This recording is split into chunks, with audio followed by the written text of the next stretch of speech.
على النبي محمد عليه يا نبي سلام عليك يا رسول سلام عليك يا حبيب سلام عليك يا رسول الله صلوات الله عليك يا نبي سلام عليك يا رسول سلام عليك يا حبيب سلام عليك يا رسول الله صلوات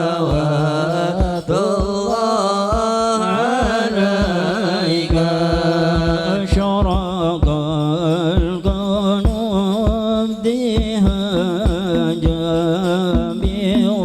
بوجود المصطفى أحمد ولأهل الكون أسر يا رسول الله وسرور قد تجدد يا نبي سلام عليك يا رسول سلام عليك يا حبيب سلام عليك يا رسول الله صلوات الله عليك فاضربوا يا أهل المثاني فهزار اليمن والرد وستهدئوا بجمال يا رسول الله فوق في الحسن تفرد يا نبي سلام عليك يا رسول سلام عليك يا حبيب سلام عليك يا رسول الله صلوات الله عليك ولنا البشرى بسعد مستمر ليس ينفد حيث أوتينا عطاء يا رسول الله جمع الفخر المؤبد يا نبي سلام عليك يا رسول سلام عليك يا حبيب سلام عليك يا رسول الله صلوات الله عليك ولربي كل حمد جل يحصره العاد إذا حبنا بوجود المصطفى الهادي محمد يا نبي سلام عليك يا رسول سلام عليك يا حبيب سلام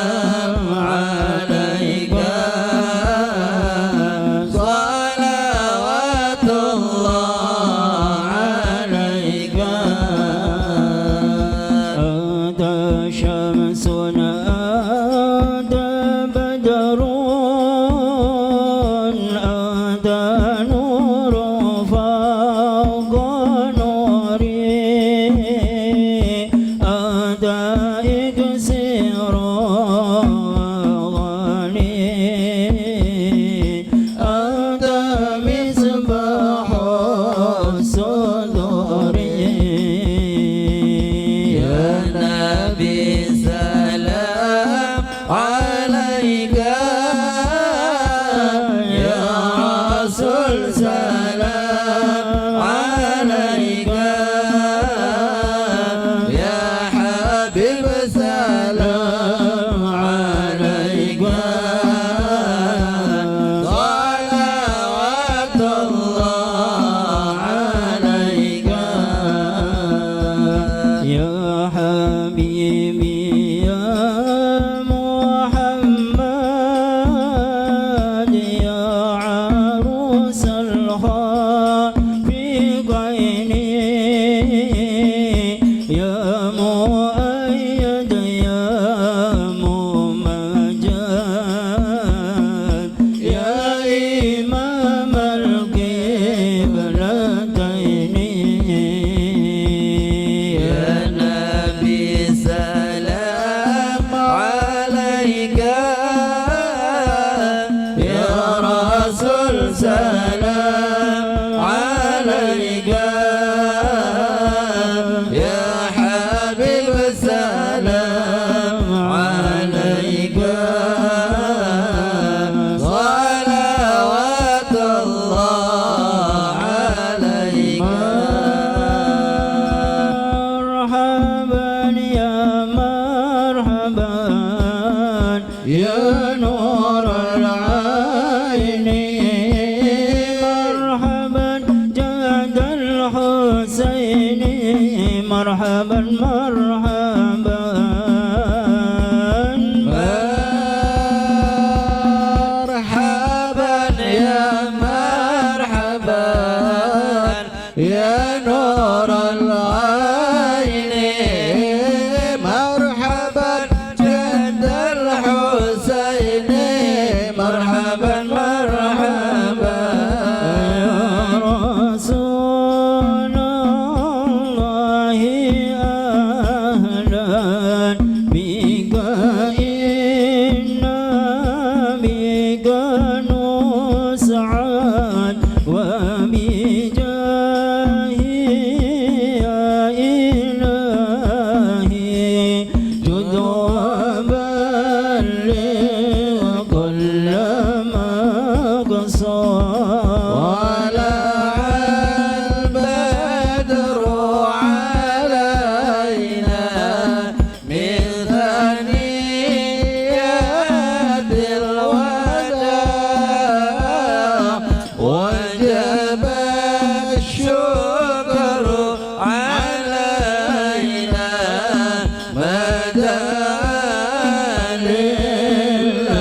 أشرف الرسل محمد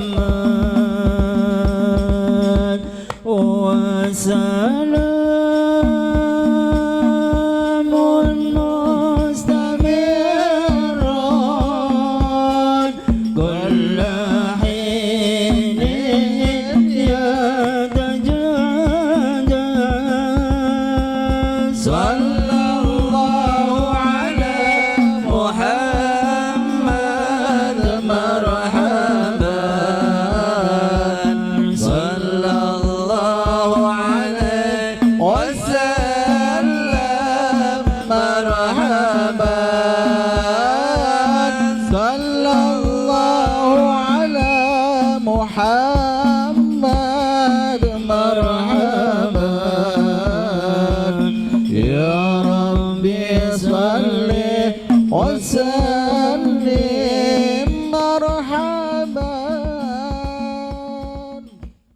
Bismillahirrahmanirrahim. Assalamualaikum warahmatullahi wabarakatuh.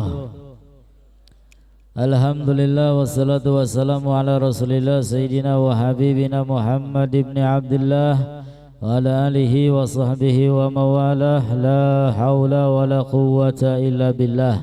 Subhanaka la ilma lana illa ma'allamtana innaka antal alimul hakim.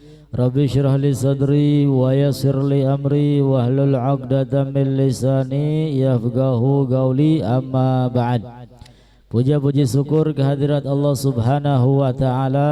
Salawat dan salam senantiasa terlimpah curahkan kepada panutan kita semua, baginda Nabi besar Sayyiduna Muhammad sallallahu alaihi wasallam beserta keluarga, begitu pula sahabat, dan semoga kelak kita semua mendapatkan syafaatnya, amin ya rabbal alamin. Para habaib, para sepuh, para hadirin hadirat yang berbahagia, seperti biasa kita semua bersama-sama belajar membaca kitab Nasaih Diniyah yang malam hari ini sampailah kita ke maqalah al-hadiyatu asyrah, maqalah yang ke-15.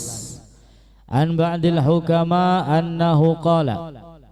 Maqalah ini datang dari ulama-ulama ahlul hikmah. Qala man lam yakhshallaha lam yanju min zallatil lisan, wa man lam yakhsha qudumahu 'ala Allah lam yanju qalbuhu minal haram wasyubhah, wa man lam yakun ayisan anil khalqi lam yanju minat tama', wa man lam yastagni billah ala ihtirasi qalbihi lam yanju minal hasad, wa man lam yanzur ila man huwa afdal minhu ilman wa amalan lam yanju minal ujub. Para ulama ahlul hikmah mengatakan man lam yakhshallaha, barang siapa yang tidak ada ketakutannya kepada Allah Subhanahu wa ta'ala, lam yanju min zallatil lisan, maka orang tersebut tidak akan selamat dari terpelesetnya lisan.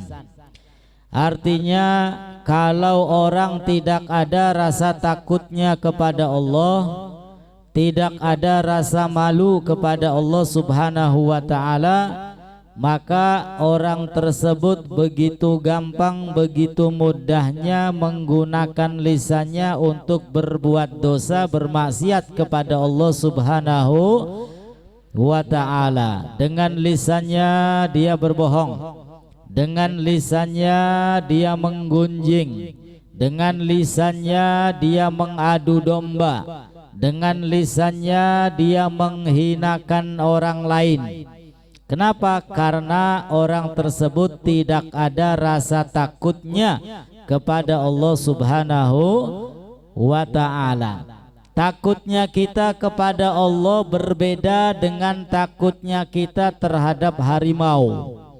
Kalau kita takut terhadap binatang buas seperti harimau, maka kita akan berlari sejauh mungkin dari harimau tersebut. Bener tak bener Bu? Wajib anak ula bisa nelandep bisa mateni wong. Melayu apa malah mareki? Melayu supaya selamat sing adoh. Iku kalau kita takut kepada binatang buas. Tapi kalau kita takutnya kepada Allah Subhanahu wa taala, kebalik, bukannya lari semakin jauh dari Allah. Kalau kita takut, justru kita akan semakin mendekat kepada Allah dengan memperbanyak amal soleh, amal ibadah kepada Allah Subhanahu wa ta'ala. Jadi memang benar, orang kalau sudah takut kepada Allah, maka urusan dunia, urusan akhirat menjadi beres. Makanya Allah Subhanahu wa ta'ala mewasiatkan kepada seluruh manusia, baik orang-orang yang terdahulu sebelum kita, orang-orang sekarang ataupun orang-orang yang akan datang. Apa wasiat Allah? Walaqad wassaynal ladzina utul kitaba min qablikum wa iyyakum anittaqullah. Sungguh telah aku wasiatkan kepada orang-orang terdahulu sebelum kalian, dan juga aku wasiatkan kepada kalian anittaqullah, agar bertakwa kepada Allah, agar merasa takut kepada Allah Subhanahu wa ta'ala. Kalau sudah bertakwa, kalau sudah takut, ya, ketika kita membayangkan azab Allah, membayangkan neraka, membayangkan siksa Allah, maka niscaya kita akan bersama-sama beribadah, akan mendekatkan diri kita semua kepada Allah Subhanahu wa ta'ala. Lalu berikutnya para ulama alul hikmah mengatakan, wa man lam yakhsha qudumahu 'ala Allah lam yanju qalbuhu minal haram wasyubhah. Dan barang siapa yang tidak takut akan berjumpa dengan Allah Subhanahu wa ta'ala setelah matinya, lam yanju qalbuhu, maka hatinya tidak selamat minal haram wa syubhah, dari perbuatan haram dan juga dari perbuatan syubhat.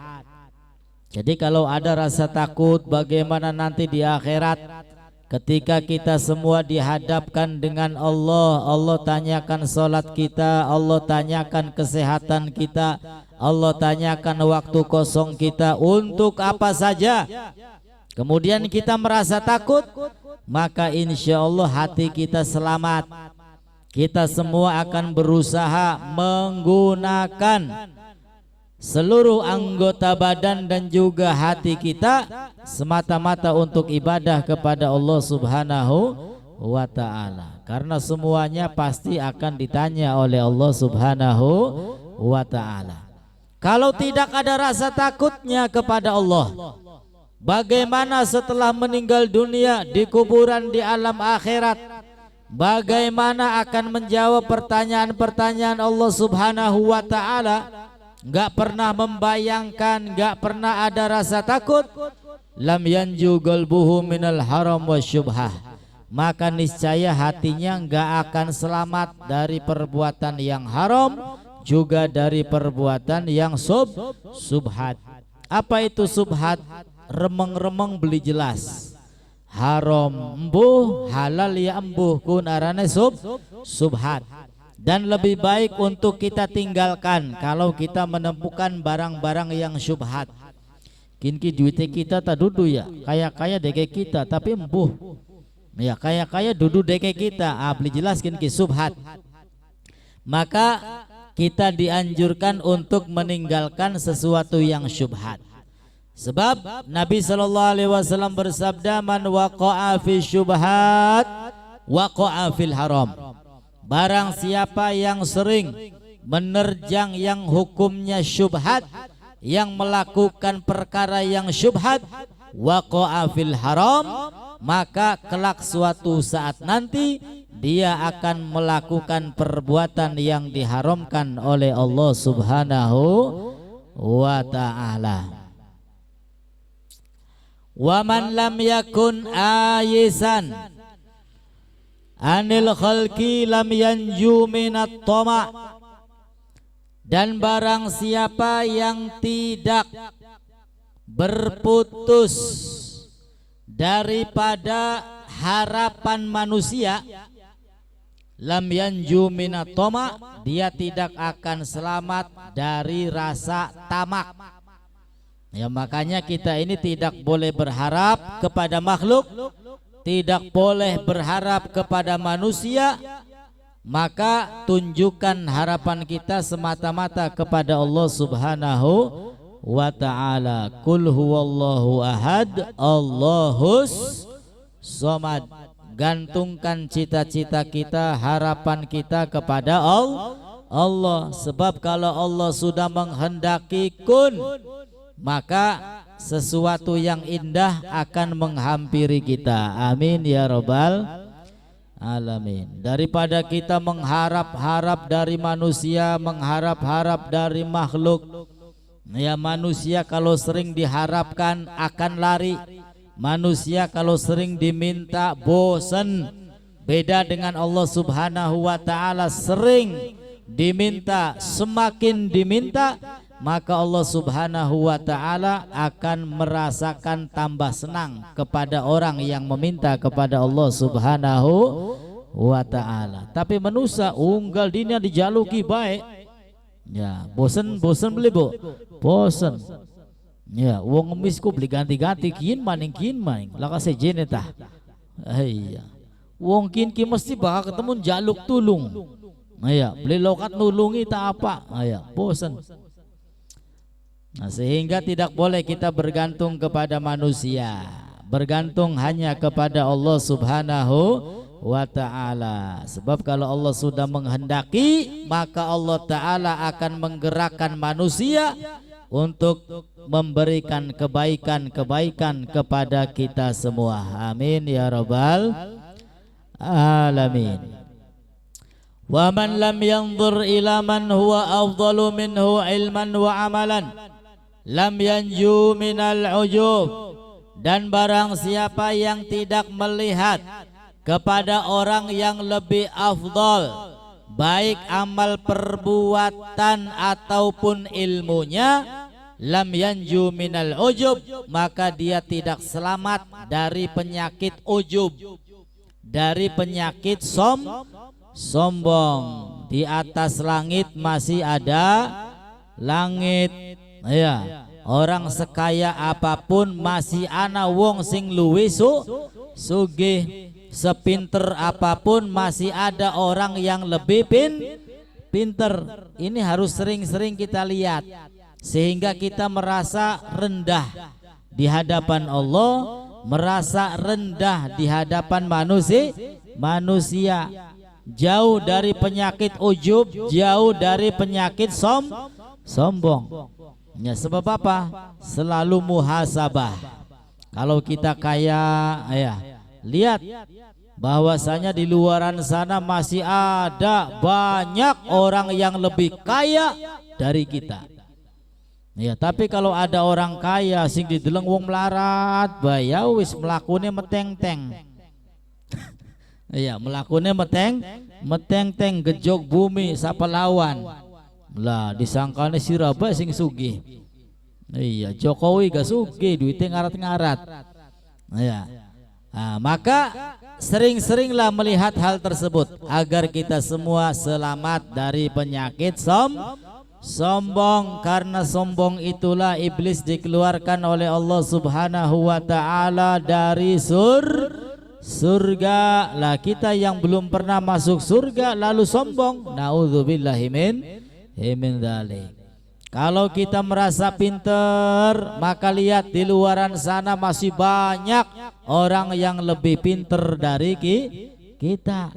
Ya, sehingga kita nggak sombong dengan ilmu kita, nggak sombong dengan kekayaan kita, nggak sombong dengan pangkat dan derajat kita. insyaallah. Wal magalatu saniyatu asyrah, dan magalah yang ke-12 anil Hasan Basri, datang dari Imam Hasan Basri yang mana merupakan salah satu kibarut tabi'in.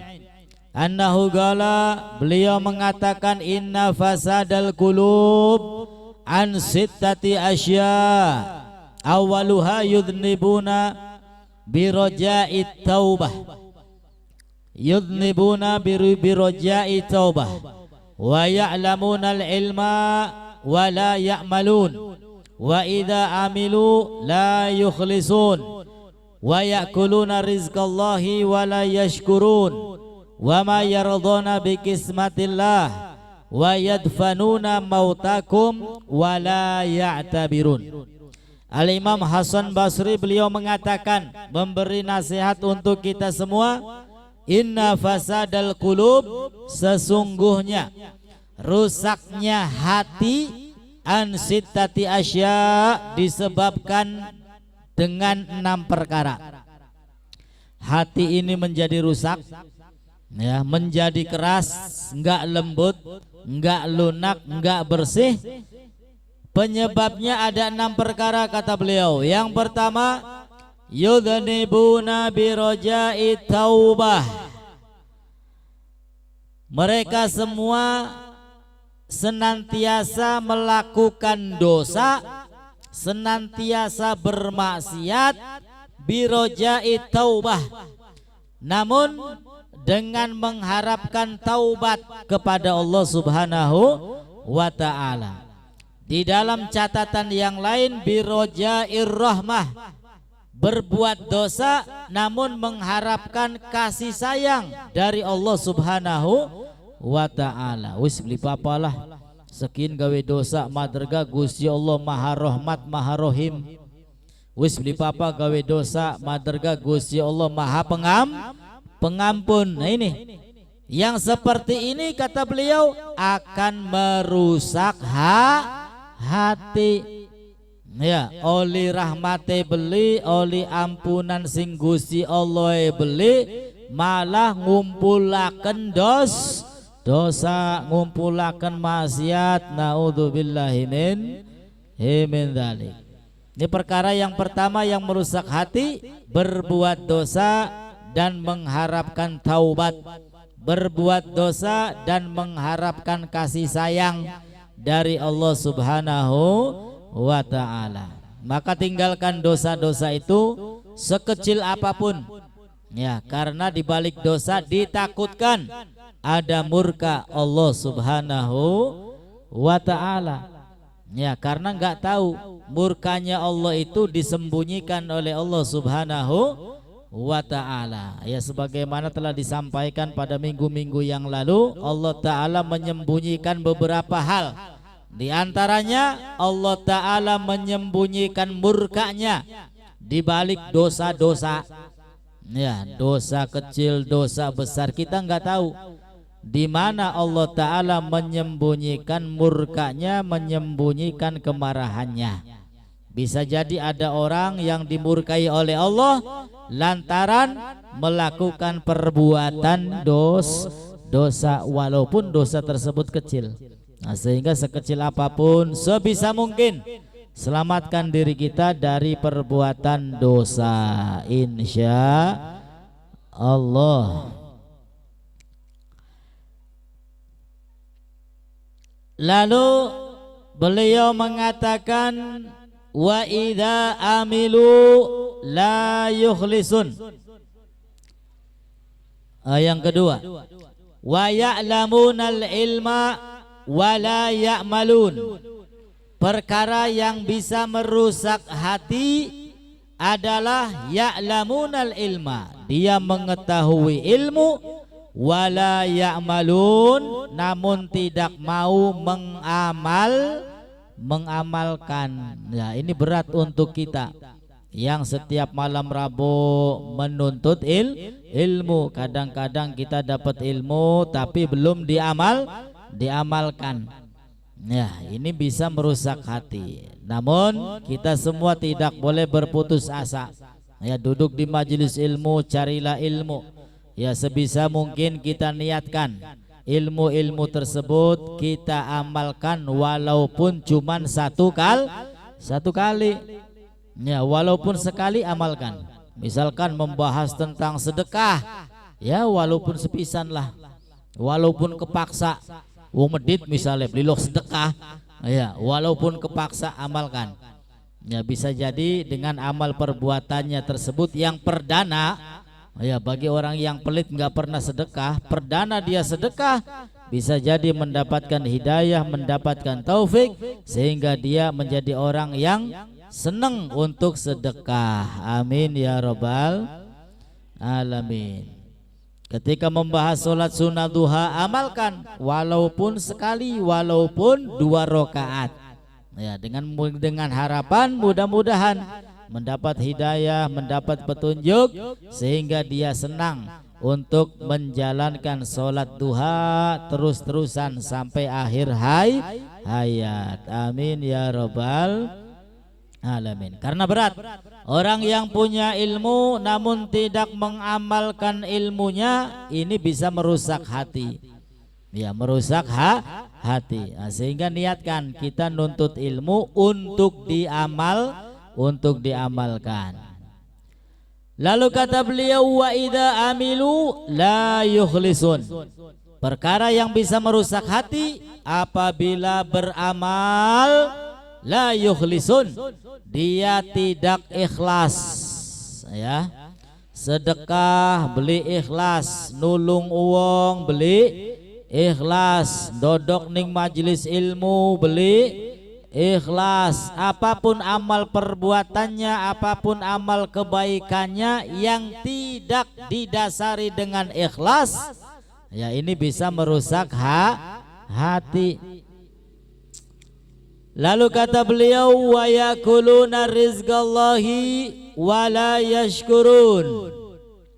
Yang dapat merusak hati adalah makan rizki Allah, memakan rizki-rizki yang datang dari Allah, wala yashkurun, dan dia tidak bersyukur kepada Allah subhanahu wa ta'ala. Orang bersyukur kepada Allah itu banyak. Yang pertama dengan hati yang merasa senang. Ya, hati merasa senang ini termasuk syukur kepada Allah subhanahu wa ta'ala. Misalkan dapat gaji, alhamdulillah seneng, saking senenge rabine anake digawa ning mall jalan-jalan belanja. Ya, senang terhadap rezeki yang datang dari Allah, ini termasuk syukur kepada Allah subhanahu wa ta'ala. Lalu ada lagi syukur kita kepada Allah, hati kita senantiasa ingat yang memberi rizki adalah Gusti Allah. Dan diantaranya orang yang bersyukur menggunakan nikmat yang datang dari Allah untuk ibadah kepada Allah subhanahu wa ta'ala. Kita makan rizki dari Allah sehingga badan kita sehat, sehatnya gunakan untuk ibadah kepada Allah subhanahu wa ta'ala, insya. Lalu kata beliau, wa ma yardona bi kismatillah. Yang dapat merusak hati adalah tidak rela, tidak ridho, tidak legowo terhadap takdir Allah subhanahu wa ta'ala. Nah, sehingga belajar jadi orang yang qanaah, menerima apa yang datang dari Allah subhanahu wa ta'ala. Terima, syukuri, nikmati. Ya, jangan sampai menggerutu, jangan sampai komplain. Ya, karena itu merupakan ketentuan dari Allah subhanahu wa ta'ala. Nah, orang yang tidak ridho, yang tidak ikhlas dengan takdir, sehingga dia selalu gerutu, geremeng-geremeng, maka bisa merusak hati. Dan yang terakhir, yadfanuna mautahum wala ya'tabirun. Mereka menguburkan orang-orang yang meninggal dunia, tapi tidak bisa menjadikannya sebagai pelajaran. Mulane zaman sekin wong melu ngubur ya wis guyonan cekakak cekikik. Tidak menjadikan hal tersebut pelajaran, bahwasanya kapan waktunya kita yang akan digotong, kapan waktunya kita yang akan disolati, kapan waktunya kita yang akan masuk kuburan. Lah persiapannya wisana tadurung. Nah ini jadikan pelajaran. Banyak orang yang menguburkan orang yang meninggal dunia tapi tidak menjadikan hal tersebut pelajaran. Ini merusak hati. Nah, sehingga kalau hati kita ingin selamat, ya jadikan. Bahkan bukan hanya orang yang meninggal saja, apapun yang kita lihat jadikan pelajaran. Nah, sehingga hati kita senantiasa dihidupkan oleh Allah, dibersihkan oleh Allah Subhanahu wa ta'ala. Amin ya rabbal alamin. Wa qala al-musannif rahimallahu ta'ala wa nafa'na bihi wa bi ulumi fid dharain amin. Ila an qal faslun furudul wudu sittatun. Ya, seperti biasa sedikit kita membaca kitab Risalatul Jami'ah yang sekarang kita sampai kepada fasal furudul wudu sittatun. Fardunya wudu. Ya, kita semua tahu, kita semua insya Allah bisa ya melaksanakan wudu. Fardunya wudu itu ada 6. Al awal an-niyah. Yang pertama adalah niat. Bahasa Arabnya nawaitul wudu liraf'il hadasil asghar lillahi ta'ala. Saya niat berwudu mengangkat hadas kecil karena Gusti Allah. Ini wajib ini. Ya, enggak boleh ditinggal ini niat. Wajib pasang niat di dalam hatinya. Kapan? Ketika berbarengan membasuh apa gini? Muka. Ngumpulaken banyu ya, wis kumpul berbarengan dengan membasuh muka, niat nawaitul wudu'a li raf'il hadasil asghar lillahi ta'ala. Lalu yang kedua ghuslul wajhi. Fardu wudu yang kedua adalah membasuh wajah. Wahaduhu dan batasnya min manabiti sya'ri ra'si ila muntahal lihyain. Batas-batasnya wajah itu dari tumbuhnya rambut. Ya, dari mulai tumbuhnya rambut di mana? Kalau di atas, misalkan di sini di jidat ya wis, itulah batas membasuh wajah. Ya, sampai ke bawah ke jenggot. Sampingnya ya sampai ke telinga. Ya, atas bawah sampingnya telinga ke telinga. Wadhaqani tulan wa ardon minal udun ilal udun. Ya, atas ke bawah dari tumbuhnya rambut, ya samping ke samping dari telinga ke telinga. Asalis yang ketiga fardunya wudu ghuslul yadaini ilal mirfaqain. Membasuh kedua tangan ya sampai mana batasnya? Siku. Ya, sampai siku. Ya, lebih dari siku bagus ya. Melebihi batas bagus. Kenapa? Karena nanti di akhirat ya kita semua dikumpulkan oleh Allah umat Kanjeng Nabi gurron muhajjalin ya, terpancar bercahaya min asaril wudu ya, karena bekas air wudu. Raine wah putih kinclong, bercahaya, glowing. Kedua tangannya penuh dengan cahaya, kakinya penuh dengan cahaya. Sampai mana cahayanya? Ya kalau ketika wudu sampai siku ya sampai siku. Tapi ketika wudu melebihi di atas siku, ya itulah sampai situ cahayanya. Nah, sehingga kita dianjurkan ya melebihi batas. Pertama supaya wudhu kita sah, jangan sampai kurang dari batas. Ya, kedua karena nanti di akhirat akan menjadi cahaya. Lalu ar-rabi yang keempat, mazhu syai'in min basyaratir ras, mengusap sebagian atau sedikit dari rambut kita, dari kepala kita. Au sya'rin fi haddihi, atau mengusap rambut, diusap. Al-khamis yang kelima, ghuslur rijlain, membasuh kedua kaki. Ma'al ka'bain, batasnya sampai mana Bu Pak? Mata kaki ya, jangan kurang dari mata kaki. Lebih di atas mata kaki bagus, karena kelak akan menjadi cahaya. Dan yang keenam, at-tartib, berurutan, ala hadhil kaifiyah, dengan cara-cara ini. Dari mulai niat ya, membasuh wajah, kemudian membasuh kedua tangan, mengusap sebagian kepala, membasuh kaki, dan tertib, nggak boleh dibalik-balik.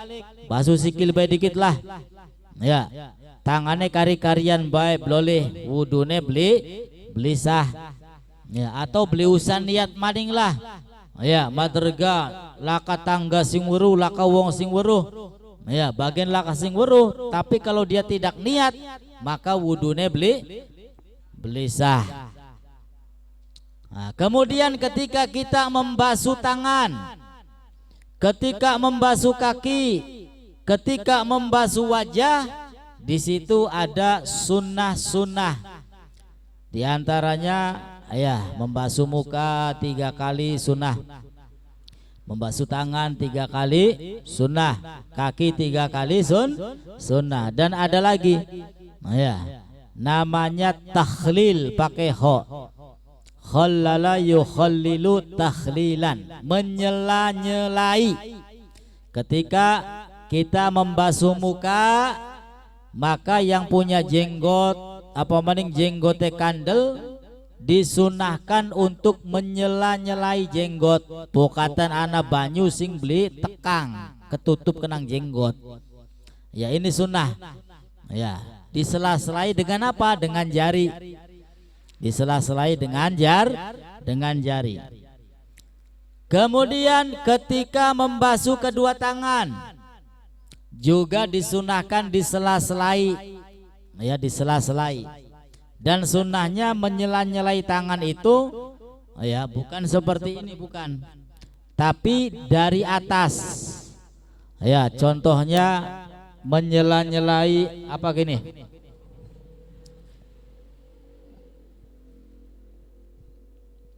ya, wesu ya, wesu.